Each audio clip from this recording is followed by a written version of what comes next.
Higher concentration ಗೆ ಹೋಗ್ತಾ ಇದೆ ಒಂದು. ಸೊ ನ್ಯಾಚುರಲ್ ಆಗಿ ಹೋಗ್ತಾ ಇಲ್ಲ, we are applying some pressure. That is why it is called as reverse osmosis. So science ನಲ್ಲಿ ಯಾವಾಗ್ಲೂ ನೀವು ಪದಗಳನ್ನ ಅರ್ಥ ಮಾಡ್ಕೊಳ್ಳುವಾಗ ಸಪರೇಟ್ ಮಾಡಿ, ಸೊ ಡಿವೈಡ್ ಮಾಡಿ ಅರ್ಥ ಮಾಡ್ಕೊಳ್ಳೋದನ್ನ ತಿಳ್ಕೊಳ್ಳಿ ಯಾವಾಗ್ಲೂ. ಇಲ್ಲಿ ಎರಡು ವರ್ಡ್ ಇದೆ. One is hydro. What is hydro? So which is made up of fat. So this is not made up of fat. So normal lipids ಇಂದ ಇದು ಮ್ಯಾನುಫ್ಯಾಕ್ಚರ್ ಆಗಿರುತ್ತೆ. ಕ್ಲಿಯರಾ? So these are the two parts of your cell membrane ಅಥವಾ plasma membrane. Clear? ಆಹಾರವನ್ನ, so ಹೊರಗಡೆ ಇರುವ ಆಹಾರವನ್ನ ಏನ್ ಮಾಡ್ತಾ ಇದೆ, ಒಂದು ಕಡೆಯಿಂದ ಆಕ್ರಮಿಸ್ಕೊಳ್ತಾ ಇದೆ, ಹೌದಲ್ವಾ?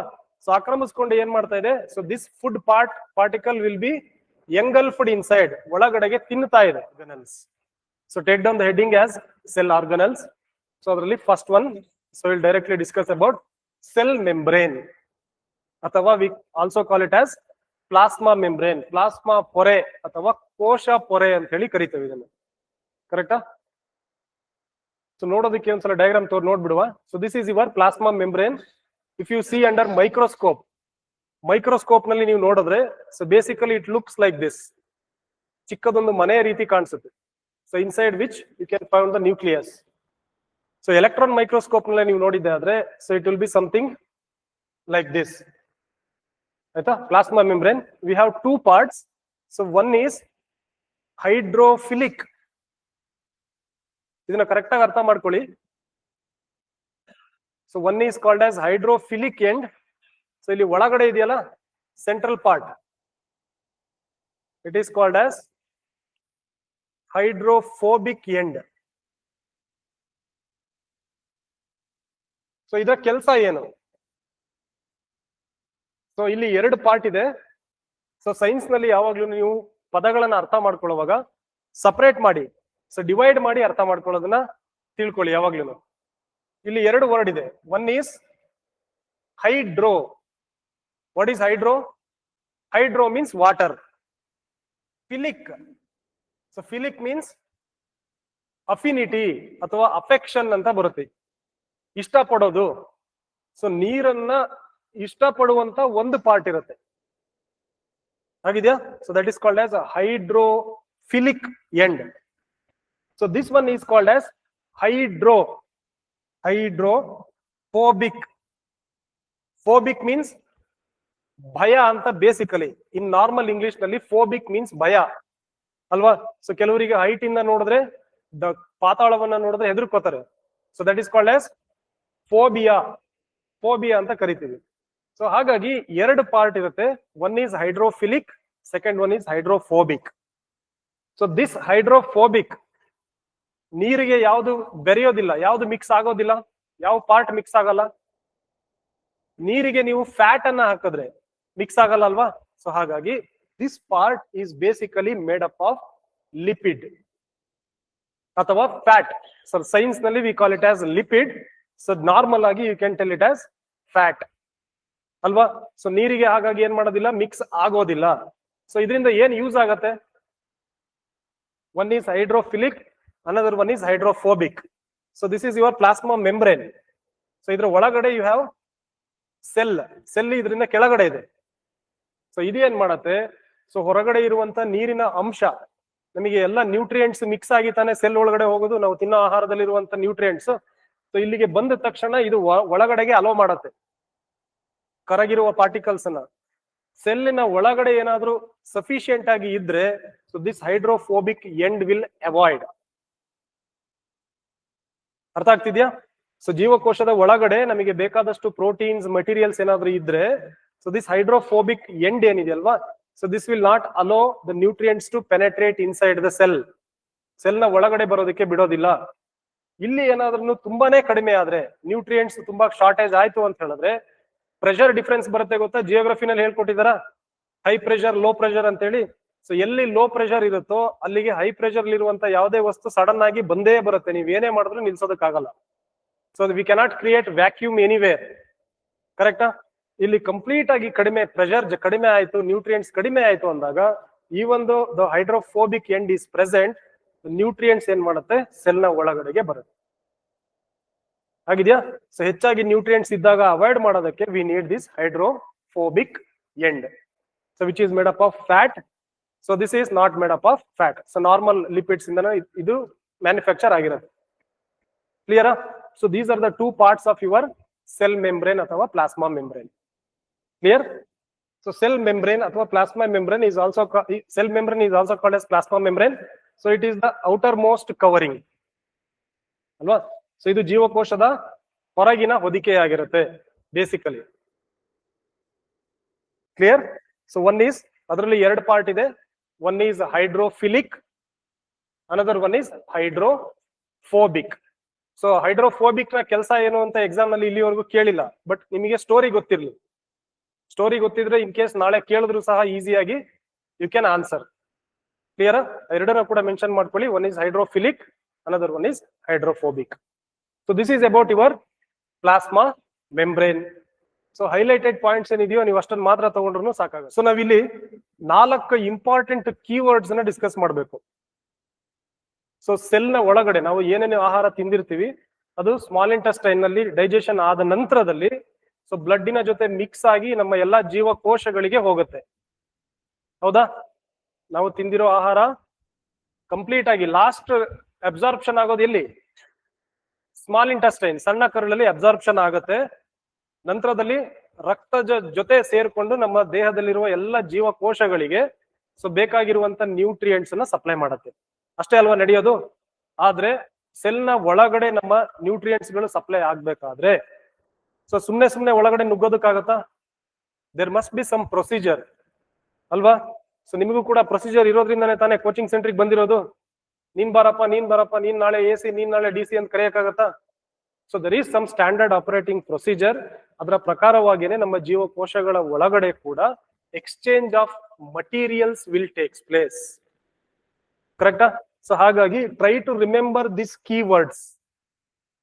ಸೊ ಒಳಗಡೆಯಿಂದ ಸೆಲ್ನ ಹೊರಗಡೆಯಿಂದ ಸೆಲ್ನ ಒಳಗಡೆ ಜೀವಕೋಶಗಳ ಒಳಗಡೆ ಆಹಾರಗಳು ಪಸರಿಸುವುದನ್ನ ಕಾಮನ್ ಆಗಿ ಜನರಲ್ ಆಗಿ we call it as endocytosis. ಇಲ್ಲೂ ಕೂಡ ಅಷ್ಟೇನೆ 2 ವರ್ಡ್ ಇದೆ, the same thing. So there are 2 words. One is endo. So endo means inside. Cytosis means inside the cell. Clear? So ಯಾವುದೋ ಒಂದು ಸೆಲ್ ನ ಒಳಗಡೆಗೆ ಆಹಾರನೇ ಅಲ್ವಾ? Nutrients are nothing but food materials. So ಜೀವಕೋಶಕ್ಕೆ ಬೇಕಾಗಿರೋ ಆಹಾರ, ಜೀವಕೋಶಗಳ ಒಳಗಡೆಗೆ ಆಹಾರ ಹೋಗುವ ಕ್ರಮವನ್ನ we call it as endocytosis. So this is a common word. So this is common word. So ಇದೇ ಕೆಲಸವನ್ನ ಯಾವ್ದಾದ್ರೂ ಕ್ರಿಮಿ ಕೀಟಗಳು, ಫಾರ್ ಎಕ್ಸಾಂಪಲ್ ಅಮೀಬಾ, ಕ್ರಿಮಿ ಕೀಟಗಳಲ್ಲಿ ಈ ಪ್ರಕ್ರಿಯೆ ನಡೆದ್ರೆ ಅದೇ ಪ್ರಕ್ರಿಯೆಯನ್ನ ಎಂಡೋಸೈಟೋಸಿಸ್ ಅನ್ನೇ ನಾವು ಏನಂತ ಕರಿತೀವಿ? ಅಲ್ಲಿ ಫ್ಯಾಗೋಸೈಟೋಸಿಸ್ ಅಂತ ಕರಿತೀವಿ. ಫ್ಯಾಗೋ ಮೀನ್ಸ್ ಯುವರ್ ಮೈಕ್ರೋ ಆರ್ಗ್ಯಾನಿಸಮ್ಸ್, ಸೂಕ್ಷ್ಮಾಣು ಜೀವಿಗಳು. ಆಗಿದೆಯಾ? ಸೊ ಹಾಗಾಗಿ ಎಂಡೋಸೈಟಾಸಿಸ್ ಅನ್ನುವಂಥದ್ದು ಒಂದು ಕಾಮನ್ ಪದ. ಜೀವಕೋಶದ ಒಳಗಡೆ ಹೋಗುವ ಆಹಾರ ಅಥವಾ ಜೀವಕೋಶದಿಂದ ಹೊರಗೆ ಬರುವ ಪ್ರಕ್ರಿಯೆಯನ್ನ ನಾವು ಜನರಲ್ ಆಗಿ we call it as endocytosis. Clear? So basically it is made up of the organic molecules called as lipids and proteins. So ನಾವು ಪ್ಲಾಸ್ಮಾ ಮೆಂಬ್ರೇನ್ ನಲ್ಲಿ ನೋಡಿದ್ವಿ ಅಲ್ವಾ ಪ್ರೀವಿಯಸ್ ಸ್ಲೈಡ್ ನಲ್ಲಿ? ಸೊ ಒಂದು ನಿಮಗೆ ಲಿಪಿಡ್ ಅಂತ ಕರೆದೆ. Lipid is nothing but fat. ನೆನ್ಪಿಟ್ಕೊಳ್ಳಿ, ಸೈನ್ಸ್ ನಲ್ಲಿ ನಾವು ಲಿಪಿಡ್ ಅಂತೀವಿ. ಸೊ ಜನರಲ್ ಇಂಗ್ಲಿಷ್ ನಲ್ಲಿ we can call it as fat ಅಥವಾ ಕೊಬ್ಬಿನ ಅಂಶದಿಂದ ಆಗಿರುತ್ತೆ. ಸೊ ಮೇಲ್ಗಡೆ ಹೈಡ್ರೋಫಿಲಿಕ್ ಎಂಡ್ ಏನಿತ್ತಲ್ವಾ, that is made up of your proteins. ಅರ್ಥ ಆಗ್ತಿದ್ಯಾ? ಡನ್. ಸೊ ಜನರಲ್ ಆಗಿ ಇದೇನ್ ಮಾಡುತ್ತೆ? ಅಮೀಬಾದಲ್ಲಿ ಏನಕ್ಕೆ ಉಪಯೋಗ ಬರುತ್ತೆ ಇದು? If you see here, play ಆಗಲ್ಲ, ಇರ್ಲಿ, ನಿಮ್ಗೆ ಲ್ಯಾಪ್ಟಾಪ್ ಅಲ್ಲಿ ತೋರಿಸ್ತೇನೆ, ಇದನ್ನ ಬರ್ಕೊಳ್ಳಿ. ಸೊ ಎಂಡೋ ಅಂತ ಹೇಳಿದ್ರೆ ಆಂತರಿಕ ಅಥವಾ ಜೀವಕೋಶದ ಒಳಗಡೆಗೆ, ಕರೆಕ್ಟಾ? ಸೈಟೋ ಮೀನ್ಸ್ ಕೋಶ. ಸೊ ಜೀವಕೋಶದ ಒಳಗಡೆಗೆ ಏನಾದ್ರೂ ತಿನ್ನುತ್ತವಲ್ವಾ, ಆಹಾರವನ್ನ ತಿನ್ನುವ ಪ್ರಕ್ರಿಯೆಯನ್ನ ವಿ ಕಾಲ್ ಇಟ್ ಆಸ್ ಎಂಡೋಸೈಟಾಸಿಸ್. ನಿಮಗೆ ಅನಿಮೇಷನ್ ಇದೆ ತೋರಿಸ್ತೇನೆ, ಅಲ್ಲೇ ಪ್ಲೇ ಆಗಿದ್ರೆ ಇದು ಚೆನ್ನಾಗಿರ್ತಿತ್ತು. ಯು ಕ್ಯಾನ್ ಸಿ ಹಿಯರ್ ಅಲ್ವಾ. So this is amoeba. ಕಾಣಿಸುತ್ತಾ ಎಲ್ಲಾರ್ಗು? ಓಕೆ. ಸೊ ಅಮೀಬಾ ಏನ್ ಮಾಡ್ತಾ ಇದೆ ಇದರಲ್ಲಿ? ಆಹಾರವನ್ನ, ಸೊ ಹೊರಗಡೆ ಇರುವ ಆಹಾರವನ್ನ ಏನ್ ಮಾಡ್ತಾ ಇದೆ, ಒಂದು ಕಡೆಯಿಂದ ಆಕ್ರಮಿಸ್ಕೊಳ್ತಾ ಇದೆ, ಹೌದಲ್ವಾ?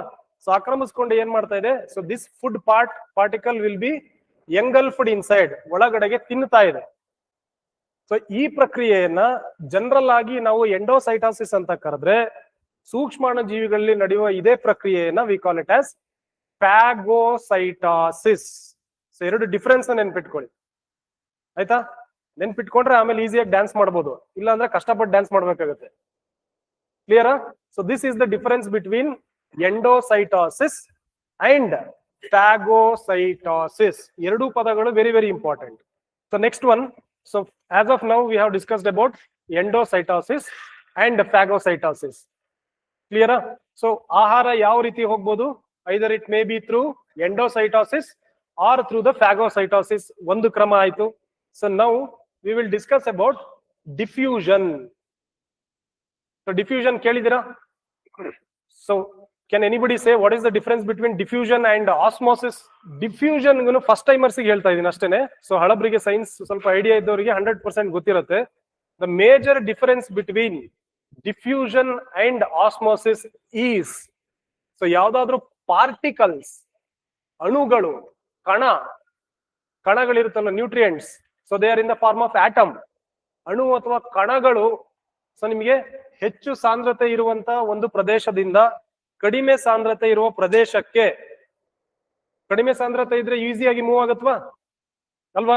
ಸೊ ಕಡಿಮೆ ಸಾಂದ್ರತೆ ಇರೋ ಜಾಗಕ್ಕೆ ಈಸಿಯಾಗಿ ಮೂವ್ ಆದ್ರೆ ಆ ಪ್ರಕ್ರಿಯೆಯನ್ನ we call it as diffusion. If it is particle, here you can see ಅಲ್ವಾ, ಬ್ಲಾಕ್ ಒಂದ್ ಕಡೆ ಜಾಸ್ತಿ ಇದೆ, ಆರೆಂಜ್ ಒಂದ್ ಕಡೆ ಜಾಸ್ತಿ ಇದೆ. ಸೊ ಎರಡು ಏನಾಗ್ತಾ ಇದೆ, ಎಲ್ಲಿ ಕಡಿಮೆ ಇದೆ ಬ್ಲಾಕ್ ಕಲರ್, ಆ ಸೈಡ್ಗೆ ಬ್ಲಾಕ್ ಮೂವ್ ಆಗ್ತಾ ಇದೆ.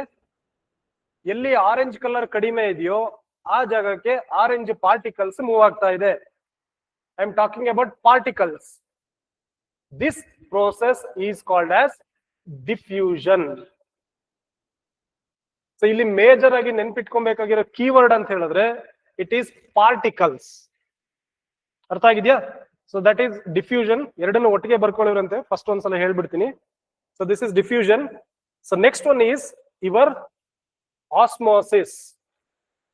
The same reaction, the same process, if it happens with water molecules. So ನೀರು ಬದಲಾವಣೆ ಆಗುತ್ತಲ್ವಾ, ಹೈಯರ್ ಕಾನ್ಸಂಟ್ರೇಷನ್ ಇಂದ ಲೋವರ್ ಕಾನ್ಸಂಟ್ರೇಷನ್ ಗೆ ನೀರಿನ ಅಣುಗಳು ಏನಾದ್ರೂ ಮೂವ್ ಆದ್ರೆ, if it is only water particles, then it is called as osmosis. ಅಷ್ಟೇ ಡಿಫರೆನ್ಸ್ ಇರೋದು.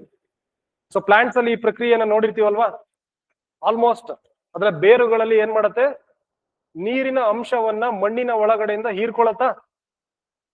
That is the classic example for your osmosis. ಇದಿಷ್ಟು keywords are very very important. Just ನಾನು ನಿಮಗೆ ಕಾನ್ಸೆಪ್ಟ್ ಕೊಡ್ತಾ ಇದ್ದೀನಿ, ಅರ್ಥ ಆಯ್ತು ಅಂತ ಅಂದ್ಕೊಳ್ಳ. Done. So for we have discussed about ಎಂಡೋಸೈಟಾಸಿಸ್.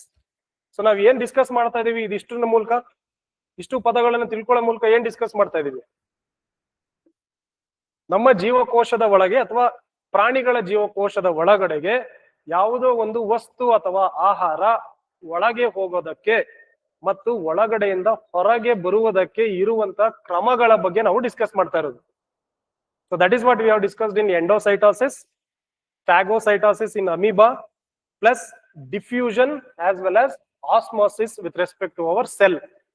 ಜೀವಕೋಶಗಳಿಗೆ ಸಂಬಂಧಪಟ್ಟ ಹಾಗೆ ಆಸ್ಮಾಸಿಸ್ ಅಥವಾ ಪ್ರಸರಣ ಅಂದ್ರೆ ಏನು ಅನ್ನೋದನ್ನ ಇಷ್ಟೊತ್ತರೆಗೂ ಅರ್ಥ ಮಾಡ್ಕೊಂಡು ಆಯ್ತಾ.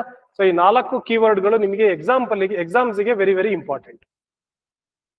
ಕಾನ್ಸೆಪ್ಟ್ ಕ್ಲಿಯರಾ? ನೋಟ್ಸ್ ತಗೋತೀರಾ? That is very simple.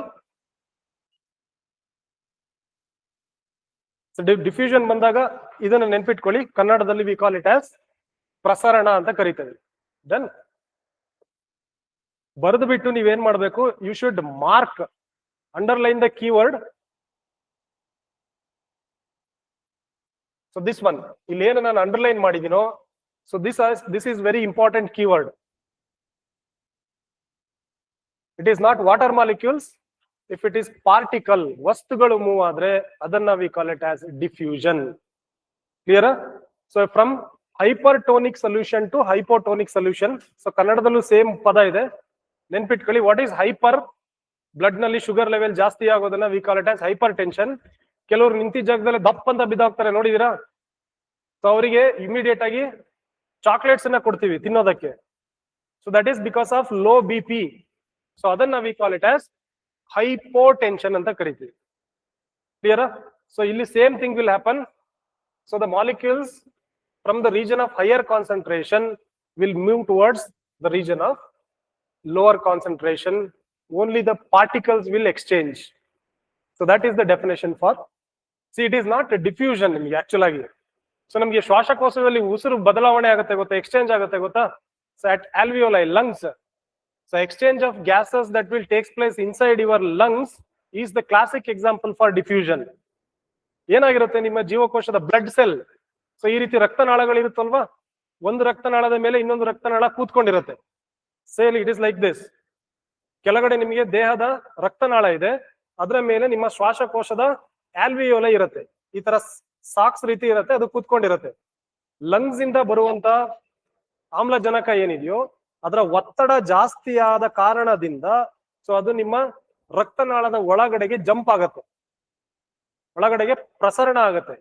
That is called as diffusion. Same thing, ನಿಮ್ಮ ದೇಹದ ಒಳಗಡೆ ಬ್ಲಡ್ ನಲ್ಲಿ ಬರುವಂತ ಕಾರ್ಬನ್ ಡೈಆಕ್ಸೈಡ್ ಏನಿರುತ್ತೋ ಅದರ ಒತ್ತಡಕ್ಕೂ ಮತ್ತು ನಿಮ್ಮ ಲಂಗ್ಸ್ ನಲ್ಲಿ ಇರುವಂತಹ ಆಕ್ಸಿಜನ್ ನ ಒತ್ತಡಕ್ಕೂ ವ್ಯತ್ಯಾಸ ಆದ್ರೆ, ದಟ್ ಮೀನ್ಸ್ ಬ್ಲಡ್ ನಲ್ಲಿ ಕಾರ್ಬನ್ ಡೈಆಕ್ಸೈಡ್ ಜಾಸ್ತಿ ಆಗಿ ಶ್ವಾಸಕೋಶದ ಒಳಗಡೆ ಕಾರ್ಬನ್ ಡೈಆಕ್ಸೈಡ್ ಕಾನ್ಸಂಟ್ರೇಷನ್ ಕಡಿಮೆ ಆದ್ರೆ ರಕ್ತನಾಳದಿಂದ ಕಾರ್ಬನ್ ಡೈಆಕ್ಸೈಡ್ ಲಂಗ್ಸ್ ನ ಒಳಗಡೆಗೆ ಬರುತ್ತೆ, ನಾವು ಅದನ್ನ ದೇಹದಿಂದ ಆಚೆಗೆ ಹೊರಗಾಗ್ತೀವಿ. So this is the classic example for your diffusion. Concept artha aita? The next one is osmosis. Osmosis. So straight away take down the definition. So ಇಲ್ಲಿ ನೀವು ನೆನ್ಪಿಟ್ಕೋಬೇಕಾಗಿರೋದು ಏನು? ಒಂದೇ ಒಂದು ಪದ ನೆನ್ಪಿಟ್ಕೋಬೇಕು, passage of water molecules. So exam ನಲ್ಲಿ ನಿಮಗೆ confusion ಮಾಡೋದಕ್ಕೆ ಟ್ರೈ ಮಾಡೋದು ಇದೇ ಜಾಗದಲ್ಲಿ ಅಲ್ವಾ? ಸೊ ಎಕ್ಸಾಮ್ ನಲ್ಲಿ ಏನ್ ಕೇಳ್ಬೋದು? Passage of water molecules from higher concentration to the lower concentration is called as diffusion ಅಂತ ಕೇಳ್ತಾರೆ. Is it correct? It is wrong. So ಹಾಗಾಗಿ concept is very very important. High ಪ್ರೆಷರ್ಗೆ ಸೊ ಯಾವ್ದಾದ್ರು ಒಂದು ವಸ್ತು ಪ್ರಸರಣ ಆದ್ರೆ, ಪಾಸ್ ಆದ್ರೆ ಅದನ್ನ we call it as reverse osmosis. So what is the difference between osmosis and reverse osmosis? Basically osmosis ಇದ್ರೆ ನಿಮಗೆ ಹೈಯರ್ ಕಾನ್ಸಂಟ್ರೇಷನ್ ಇಂದ ಲೋವರ್ ಕಾನ್ಸಂಟ್ರೇಷನ್ ಕಡೆಗೆ ನೀರು ಹರಿದು ಬರುತ್ತೆ. Whereas ಲೋವರ್ ಕಾನ್ಸಂಟ್ರೇಷನ್ ಇಂದ ಹೈಯರ್ ಕಾನ್ಸಂಟ್ರೇಷನ್ ಕಡೆಗೆ ನೀರು ಏನಾಗುತ್ತೆ, ನಿಮ್ಮ ಟ್ಯಾಂಕ್ ಇದೆಯಲ್ವಾ, ಟ್ಯಾಂಕ್ ಅಲ್ಲಿ ಆಲ್ರೆಡಿ ನೀರ್ ಇರುತ್ತೆ, ವಾಟರ್ ಟ್ಯಾಂಕ್ ನಲ್ಲಿ. ಬಟ್ ಸ್ಟಿಲ್ ಎಲ್ಲಿಗೆ ಹೋಗುತ್ತೆ ನೀರು? ವಾಟರ್ ಟ್ಯಾಂಕಿಗೆ ನಾವು ಒತ್ತಡವನ್ನ ಹೇರುವುದರ ಮುಖಾಂತರ ನಾವೇನ್ ಮಾಡ್ತೀವಿ? So this is the reverse osmosis. ನೀವು ಕುಡಿಯೋ ನೀರಿನ RO ಪ್ಲಾಂಟ್ ಅಲ್ವಾ ಇದು? ಸೊ ಬೇಸಿಕಲಿ ಇಲ್ಲೇನಾಗತ್ತೆ, ಸೊ ನೀರು ನಿಮಗೆ ಒಳಗಡೆಗೆ ಬಂದು ಸೊ ಆಟೋಮೆಟಿಕ್ ಆಗಿ ನ್ಯಾಚುರಲ್ ಆಗಿ ಅದೇ ಪಾಸ್ ಆಗತ್ತಾ? ಇದ್ರ ಒಳಗಡೆಯಿಂದ ಬಂದು ಆಚೆಗೆ ಪಾಸ್ ಆಗತ್ತಾ? We will put some pressure. Osmosis ಏನಾಗುತ್ತೆ, ನ್ಯಾಚುರಲ್ ಆಗಿ ಆಗುತ್ತೆ ಹೈಯರ್ ಕಾನ್ಸಂಟ್ರೇಷನ್ ಇಂದ ಲೋವರ್ ಕಾನ್ಸಂಟ್ರೇಷನ್ ಗೆ. ವೇರ್ ಹಿಯರ್ ನಾವೇನ್ ಮಾಡ್ತಾ ಇದೀವಿ, we are putting some pressure where the water molecules will move from low concentration area towards the high concentration area. Correct? So ಇಲ್ಲಿ ನಿಮಗೆ ನೀರಿನ ಪೈಪ್ ಅಲ್ಲಿ ಬರುತ್ತಲ್ವಾ, ಆ ಪೈಪಿಗೆ ಮತ್ತು ನಿಮಗೆ ವಾಟರ್ ಟ್ಯಾಂಕ್ ಇರುತ್ತಲ್ವಾ, ವಾಟರ್ ಟ್ಯಾಂಕಿಗೆ ಕಂಪೇರ್ ಮಾಡಿದ್ರೆ ನೀರಿನ ಸಾಂದ್ರತೆ ಎಲ್ಲಿ ಜಾಸ್ತಿ ಇರುತ್ತೆ? ಟ್ಯಾಂಕ್ ನಲ್ಲಿ ಜಾಸ್ತಿ ಇರುತ್ತಾ, ಪೈಪ್ ಅಲ್ಲಿ ಜಾಸ್ತಿ ಇರುತ್ತಾ? ಟ್ಯಾಂಕ್ ನಲ್ಲಿ ಜಾಸ್ತಿ ಇರುತ್ತೆ. ಸೊ ಹಾಗಾಗಿ ಏನ್ ಮಾಡ್ತಾ ಇದೆ, ನೀರು ಜಾಸ್ತಿ ಇರೋ ಕಡೆಗೇನೆ ನಾವೇನ್ ಮಾಡ್ತಾ ಇದೀವಿ, by putting some pressure, so we are making the water to pass into your tank. So that is called as reverse osmosis. So ಒಂದು ಹೈಯರ್ ಕಾನ್ಸಂಟ್ರೇಷನ್ ಕಡೆಗೆ ಹೋಗೋದು, ಎರಡನೇದು ಒತ್ತಡವನ್ನ ಹೇರಿ ನಾವೇನ್ ಮಾಡ್ತಾ ಇದೀವಿ, ಕಡಿಮೆ ಕಾನ್ಸಂಟ್ರೇಷನ್ ಇಂದ ಜಾಸ್ತಿ ನೀರಿರುವ ಜಾಗಕ್ಕೆ ನೀರನ್ನ ಪಾಸ್ ಮಾಡ್ತಾ ಇದೀವಿ ಥ್ರೂ ಸೆಮಿ ಪರ್ಮಿಯಬಲ್ ಮೆಂಬ್ರೇನ್ ಅಲ್ವಾ? ಓಪನ್ ಮಾಡಿ ನೋಡಿದಿರಾ ಇದನ್ನ ಯಾರಾದ್ರೂ? ಸೊ ಓಪನ್ ಮಾಡಿ ನೋಡಿದ್ರೆ you will find so many layers inside. ಒಂದು ಚಿಕ್ಕ ರಿಂಗ್ ಇರುತ್ತೆ, ಅದ್ರ ಮೇಲೆ ಇನ್ನೊಂದು ರಿಂಗು, ಅದ್ರ ಮೇಲೆ ಇನ್ನೊಂದು ring. It is something like your cotton cloth. So ಅದಕ್ಕೆ ಪ್ರೆಷರ್ ಕೊಡೋದ್ರಿಂದ ಏನಾಗುತ್ತೆ, ಸೊ ಸಾಲಿಡ್ ಮೆಟೀರಿಯಲ್ಸ್, ದಪ್ಪ ದಪ್ಪ ಮೆಟೀರಿಯಲ್ಗಳು ಅದರ ಹಿಂದ್ಗಡೆನೆ ಉಳ್ಕೊಳ್ಳುತ್ತೆ. ಬರೀ ನೀರಿನ ಅಂಶಗಳು ಮಾತ್ರನೇ ಏನಾಗುತ್ತೆ, ನಿಮ್ಗೆ ಸೆಂಟರ್ ನಲ್ಲಿ ಒಂದು ಕೊಳವೆ ಇರುತ್ತೆ. ಈ ಕೊಳವೆಗೆ ಬಂದು ಮೇಲಕ್ಕೆ ನಿಮ್ಗೆ ಪಾಸ್ ಆಗ್ತಾ ಹೋಗುತ್ತೆ. ಸೊ ಫೈನಲ್ ಆಗಿ ಬಂದ್ಬಿಟ್ಟು ನಿಮ್ಮ ವಾಟರ್ ಟ್ಯಾಂಕಿಗೆ ಅದು ಸೇರ್ಕೊಳ್ಳುತ್ತೆ. ಇಲ್ಲಿ ಎರಡು ಕೀವರ್ಡ್ ಅನ್ನ ನೆನ್ಪಿಟ್ಕೋಬೇಕು. ಒಂದು, ಲೋ ಕಾನ್ಸಂಟ್ರೇಷನ್ ನಿಂದ ನೀರು ಎಲ್ಲಿಗೆ ಹೋಗ್ತಾ ಇದೆ, ಹೈಯರ್ ಕಾನ್ಸಂಟ್ರೇಷನ್ ಹೋಗ್ತಾ ಇದೆ. ಒಂದು, ಸೊ ನ್ಯಾಚುರಲ್ ಆಗಿ ಹೋಗ್ತಾ ಇಲ್ಲ, we are applying some pressure. That is why it is called as reverse osmosis. So this is the definition. It is a water purification technology. It is not actually, reverse osmosis is not only meant for water purification. Artha aita? So classic example is our water purification unit. So hagagi we are mostly using for water purification technology, where we use a semi permeable membrane. What is semi permeable membrane? So science ಪದವನ್ನ ಹೇಳಿದ್ನಲ್ವಾ, so ನೀವು ಯಾವಾಗ್ಲೂ ಅಷ್ಟೇನೆ, so ಮಧ್ಯಕ್ಕೆ piece ಮಾಡಿ correct ಆಗಿ segregate ಮಾಡಿ you have to understand. Semi means 50-50. ಕೆಲವನ್ನ ಒಳಗಡೆಗೆ ಬಿಡುತ್ತೆ, ಕೆಲವನ್ನ ಒಳಗೆ ಬಿಡೋದಿಲ್ಲ. ಹಾಗಾಗಿ we call it as semi. Permeable ಅಂದ್ರೆ ಪರ್ಮಿಷನ್ ಕೊಡುವಂಥದ್ದು, ಒಳಗಡೆ ಹೋಗೋದಕ್ಕೆ ಪರ್ಮಿಷನ್ ಕೊಡುವಂತ ಲೇಯರ್ಸ್, ಒಳಗಡೆ ಕಾಟನ್ ಲೇಯರ್ಸ್ ಇರುತ್ತೆ. So that is why it is called as semi permeable membrane. So ಇದರಿಂದ ಏನಾಗುತ್ತೆ, it will help to remove the larger particles. So ನೀರಿನಲ್ಲಿರುವಂತಹ ದಪ್ಪ ದಪ್ಪ ಕಣಗಳನ್ನ ಫಿಲ್ಟರ್ ಮಾಡೋದಕ್ಕೆ ಹೆಲ್ಪ್ ಆಗುತ್ತೆ, larger particles from the drinking water. ಕ್ಲಿಯರಾ? ಸೊ ರಿವರ್ಸ್ ಆಸ್ಮೋಸಿಸ್ ಇಷ್ಟೊಂದೆಲ್ಲ ನಾವು ಪ್ರಕ್ರಿಯೆಯನ್ನ ಮಾಡಿ ನೀರು ಕುಡಿತೀವಲ್ವಾ, is it rich in minerals? General ಆಗಿ ಯೂಶುವಲ್ ಆಗಿ ಆರ್ಗ್ಯಾನಿಕ್ ವಾಟರ್ ಏನ್ ಕುಡಿತೀವಲ್ವಾ ನದಿಗಳಲ್ಲಿ, ಪ್ಯೂರ್ ವಾಟರ್, ಸೊ ಅಷ್ಟು ಮಿನರಲ್ಸ್ ಇದರಲ್ಲಿ ಕಂಟೆಂಟ್ ಬರೋದಿಲ್ಲ ನೀರಿಗೆ. ಅದಕ್ಕೋಸ್ಕರನೇ ಇವಾಗ ಎಲ್ಲರೂ ಏನ್ ಮಾಡೋದು, ಎಷ್ಟೇ ಜೋರಾಗಿ ಗಟ್ಟಿಯಾಗಿ ಕಾಣಿಸಿದ್ರು ಕೂಡ ಮೂಳೆ ಸವೆತ, ಮೂಳೆಗಿರೋ ಪ್ರಾಬ್ಲಮ್ಸ್ ಯಾಕೆ ಜಾಸ್ತಿ ಆಗ್ತಾ ಇದೆ ಇತ್ತೀಚೆಗೆ ಅಂತ ಹೇಳಿದ್ರೆ, ಸೊ ನಿಮಗೆ ಸಿಗ್ತಾ ಇರುವಂತ ಮೈಕ್ರೋ ಮಿನರಲ್ಸ್ ಗಳು ಏನಿತ್ತು ನ್ಯಾಚುರಲ್ ಆಗಿ ನೀರಿನಲ್ಲಿ ಸಿಕ್ಕತ್ತಲ್ವಾ. ನೀವು ನದಿ ತೊರೆಗಳಿಗೆ ಹೋಗಿ ನೀರನ್ನ ಕುಡಿರಿ, ಸಕ್ಕರೆ ನೀರು ಕುಡ್ದಂಗ ಅನ್ಸುತ್ತೆ ಆಕ್ಚುಲ್ ಆಗಿ. ವೆಸ್ಟರ್ನ್ ಘಾಟ್ಸ್ ಎಲ್ಲಾದ್ರೂ ನದಿಗಳಿಗೆ, ತೊರೆಗಳಿಗೆ, ಚಿಕ್ಕಮಂಗ್ಳೂರಿಗೆ ಹೋಗಿ ಕುಡಿದಾಗ, because it is rich in minerals. Versus reverse osmosis ಅಲ್ಲಿ ಏನಾಗ್ತಾ ಇದೆ, ಎಕ್ಸೆಪ್ಟ್ ಯುವರ್ H2O, ಸೊ ನೀರಿನ ಕಣವನ್ನ ಬಿಟ್ಟು ಮಿಕ್ಕಿರೋದು ಎಲ್ಲ ಮಿನರಲ್ಸ್ ಅನ್ನ ಆಲ್ಮೋಸ್ಟ್ ತಡೆಗಟ್ಬಿಡುತ್ತೆ. ಬಿಕಾಸ್ ನಮ್ಮ ಬಾಡಿಗೆ micro nutrients are very most essential. ಅದು ನಮ್ಮ ಬಾಡಿಗೆ 10, 15, 20 ವರ್ಷಗಳವರೆಗೆ ಸಿಗದೆ ಹೋದಾಗ, ಸೊ ನಮ್ಮ ಬೋನ್ಸ್ ಎಲ್ಲ ಏನಾಗುತ್ತೆ, it will become Porus. So ಹಾಗಾಗಿನೇ ಇವಾಗ ಯಾರಾದ್ರೂ ಸ್ವಲ್ಪ ಡಿಕ್ಕಿ ಹೊಡೆದ ತಕ್ಷಣ ಏನಾಗುತ್ತೆ, ಮೂಳೆಗಳು ಮುರಿಯುವಂಥದ್ದು. ಸೊ ಜಾಸ್ತಿ ಸ್ಟ್ರೆಂತ್ ಆಗಿರುವಂತ ವಸ್ತುಗಳನ್ನ ಎತ್ತಕ್ ಆಗದಲ್ಲಿರುವಂತ ಕ್ರಮ ಯಾಕಿದೆ ಅಂತ ಹೇಳಿದ್ರೆ, so because of this. But ಹಾಗಾಗಿ ಅದಕ್ಕೆ ಏನ್ ಮಾಡ್ಬೇಕು, ಯೂಶುವಲ್ ಆಗಿ ಮನೆಯಲ್ಲಿ ಹಳೆ ಕಾಲದಲ್ಲಿ ಬರ್ತಾ ಇತ್ತು ನೋಡಿದೀರಾ, 2 ವೈಟ್ ಕಲರ್ ಕ್ಯಾಂಡಲ್ ಬರ್ತಾ ಇತ್ತು, ಅದ್ರೊಳಗಡೆಗೆ ನೀರನ್ನ ನಾವು ಕೊಡಪಾನದಿಂದ ಹಾಕ್ತಾ ಇದ್ವಿ. So that is actually most secured water.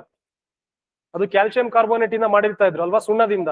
ಅಲ್ಲಿ ಕ್ರಿಮಿಗಳನ್ನ ಸಾಯಿಸ್ತಾ ಇತ್ತು. ಸೊ ನೀರಿನ ಕಣಗಳಲ್ಲಿರುವಂತ ಎಲ್ಲ ಮಿನರಲ್ಸ್ ಅನ್ನ ಕೆಳಗಡೆಗೆ ಫಿಲ್ಟರ್ ಮಾಡಿ ಕೊಡ್ತಾ ಇತ್ತು. ಬಟ್ ನಮಗೆ ಇವಾಗ ಏನ್ ಬೇಕು, ನಮಗೆ ಕೊಡದಲ್ಲಿ ತೆಗೆದು ನೀರು ಒಳಗಡೆ ಹಾಕುವಷ್ಟು ತಾಳ್ಮೆ ಇಲ್ಲ ಅಲ್ವಾ. ನೀನ್ ಮಾಡಿ ಕೊಡು, ನಾವು ಕುಡಿತೀವಿ, ಕಡಿಮೆ ಇದ್ರೂ ಪರವಾಗಿಲ್ಲ. So because of which